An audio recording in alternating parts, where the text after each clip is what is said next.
Nobody hurt you the way they were supposed to hurt you for anyone to take it seriously. There was no violence, no visible wound, no single moment that anyone could point to and say, that is where it happened. That is the thing that broke them. Which is exactly why nobody ever helped you carry it. Because the kind of damage you sustained does not look like damage from the outside. It looks like sensitivity. It looks like being emotional. It looks like taking things too personally, feeling things too deeply, struggling in situations that other people move through without visible effort. It looks like a personality trait. But Carl Jung spent his entire career proving that it is something else entirely. And what he found, documented across decades of clinical work in the interior lives of some of the most sensitive people of his era, is going to reframe everything you thought you understood about why you are the way you are. Stay with me, because what you are about to hear is not comfortable, but it is the most honest thing anyone has said to you about your exhaustion in a very long time.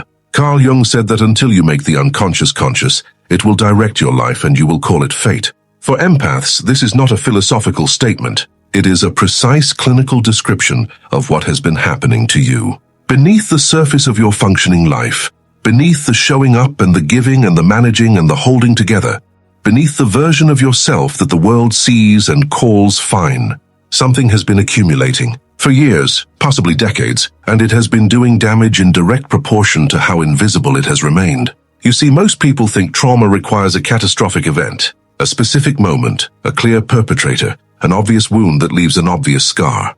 But Jung discovered something that the entire field of psychology at the time was not ready to acknowledge.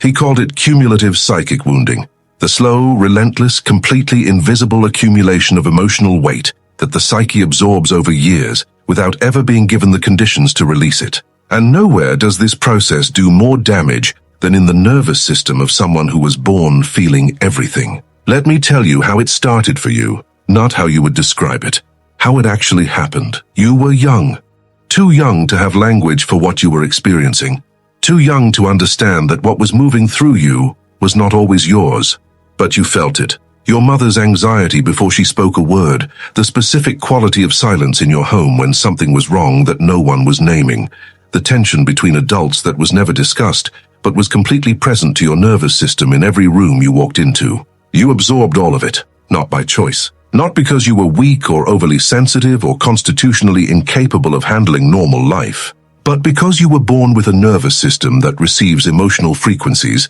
that most people's nervous systems have been trained to filter out. You were the child who knew before being told, who felt what the room was carrying before anyone put it into words, who sensed the grief behind the smile, the resentment beneath the patience, the fear underneath the competence. And because you felt it so completely, because it landed in you with the full weight of lived experience rather than observed information, you made the only conclusion a young mind knows how to make when it cannot locate the external source of what it is feeling. You made it yours. Jung called this the internalization of environmental affect, the process by which a child whose nervous system receives the emotional states of others without filtration gradually loses the ability to distinguish between what belongs to them and what was simply passing through.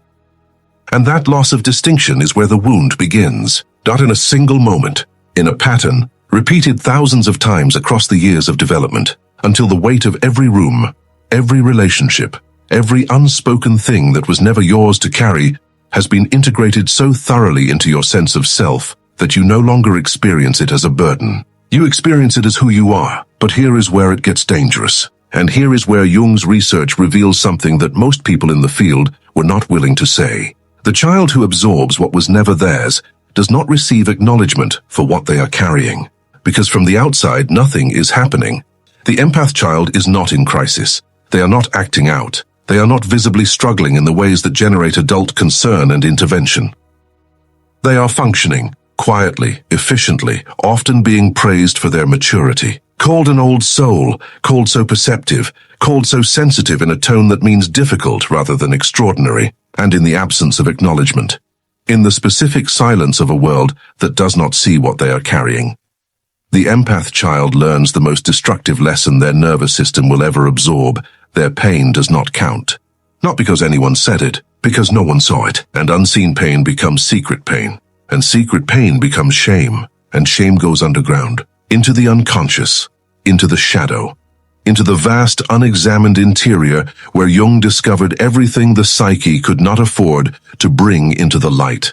Jung identified what happens to emotional material that has nowhere to go. He called it the shadow reservoir, the accumulated weight of every feeling that was absorbed without acknowledgement, every grief that was carried without witness, every moment of invisible labor that was performed without recognition. It does not disappear, it collects, and it runs your life from below the surface of your awareness. This is why you are chronically exhausted, and no amount of sleep addresses it.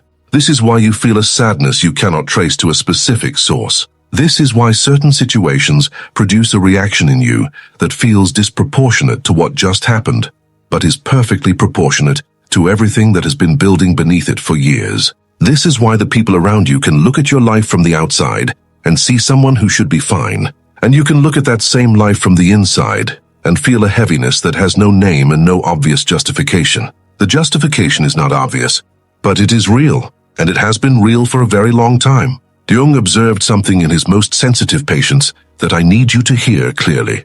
When psychic energy has no outlet, when emotional weight accumulates without release, when the shadow reservoir fills past a certain threshold, the psyche stops looking for an outward expression and turns inward. Jung called this the introversion of psychic energy, and for empaths, it produces something that looks from the inside like a fundamental truth about who they are, but is actually a symptom of an injury they were never told they had. The relentless inner voice that tells you that you are too much. The simultaneous conviction that you are also somehow never enough. The default towards self-blame when something goes wrong. The specific difficulty of receiving care without immediately questioning whether you deserve it. The way you can hold space for literally anyone else's pain and feel completely justified in doing so, and simultaneously feel that your own pain is an imposition, a weakness, something to be managed in private and presented resolved in public. Jung was precise about this. He said this is not a personality flaw. It is a psychological injury. The empath did not arrive this way. They were shaped this way, by years of carrying emotional weight that was never theirs and receiving no acknowledgement for the carrying, by the specific developmental experience of learning that their interior life was simultaneously their most defining quality and their least socially acceptable one. They were poisoned slowly, by cumulative weight, by invisible labor, by the relentless message delivered not through cruelty, but through absence, that what they feel does not count. And now I want to tell you where it lives now, because this is the part that Jung documented that most people have never connected to what I have been describing. The body keeps the record. Jung called it somatic unconscious expression, the moment when the psyche's capacity to contain what it has been storing is finally exceeded, and the body begins to speak for what the conscious mind has been unable to process. The chronic tension that lives in your shoulders and never fully releases regardless of how much you stretch or rest or deliberately try to relax. The jaw that you find clenched moments when you were not aware of clenching it. The stomach that responds to emotional environments before your mind has had time to consciously register what the environment is communicating. The exhaustion that arrives not in response to physical exertion, but in response to being around certain people, certain dynamics, certain rooms that carry a specific kind of invisible weight that your nervous system registers immediately and completely.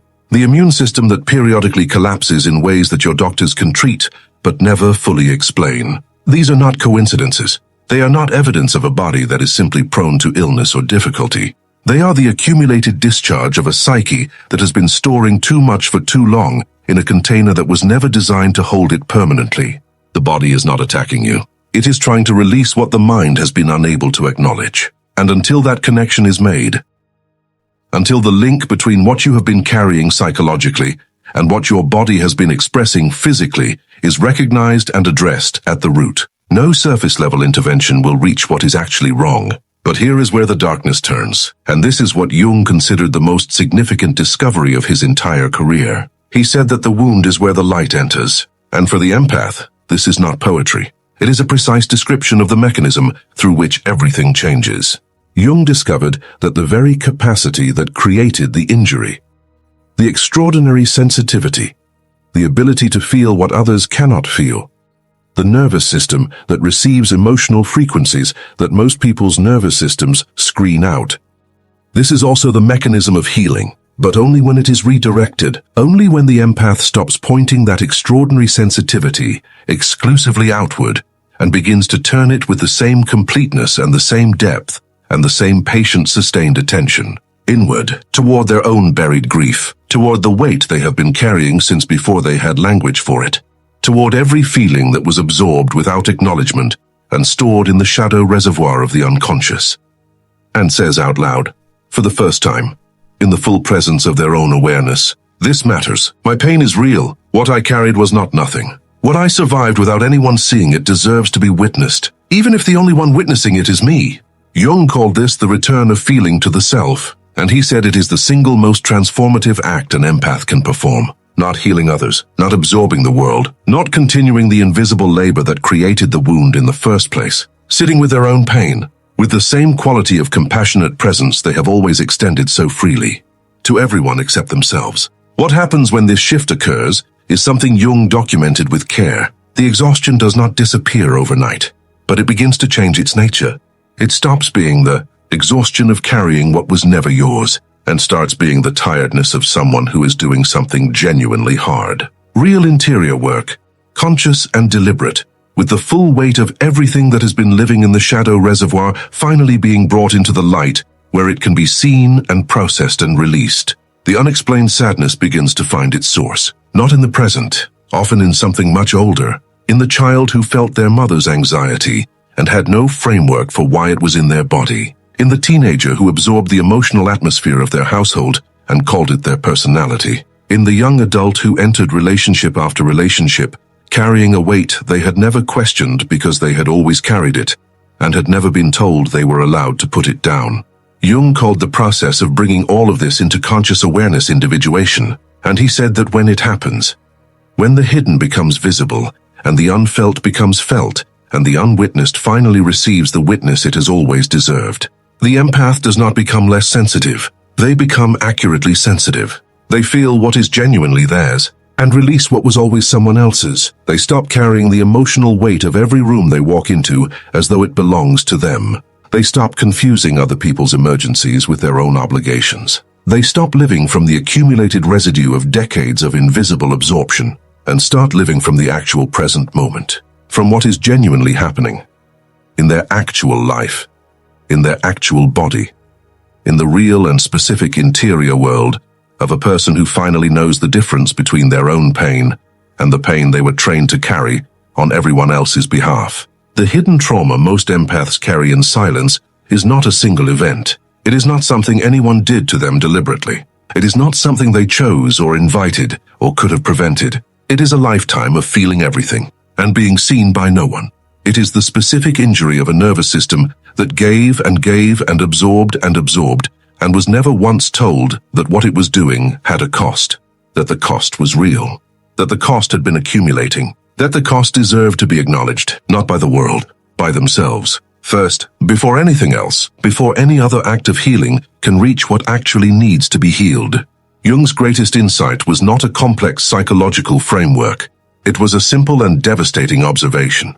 The moment you see yourself, truly, completely, without the filter of who you have been trained to be, without the performance of the one who is always fine, without the adaptation of the one who does not need much, because the needs of others have always felt more legitimate than their own. The moment you see yourself as you would see someone you deeply loved who was carrying exactly what you have been carrying, the silence breaks. And what rises from that silence is not more pain. It is the first honest breath you have taken in a very long time, and then another. And slowly, without announcement, without ceremony, the person you were always supposed to be, before the weight arrived, before the absorption began, before the wound that was never called a wound shaped you into someone who forgot they were allowed to put it down. That person does not need to be rebuilt. They were never destroyed. They have been underneath the weight the entire time, waiting for you to finally look down and ask, how long have I been carrying this, and is it mine?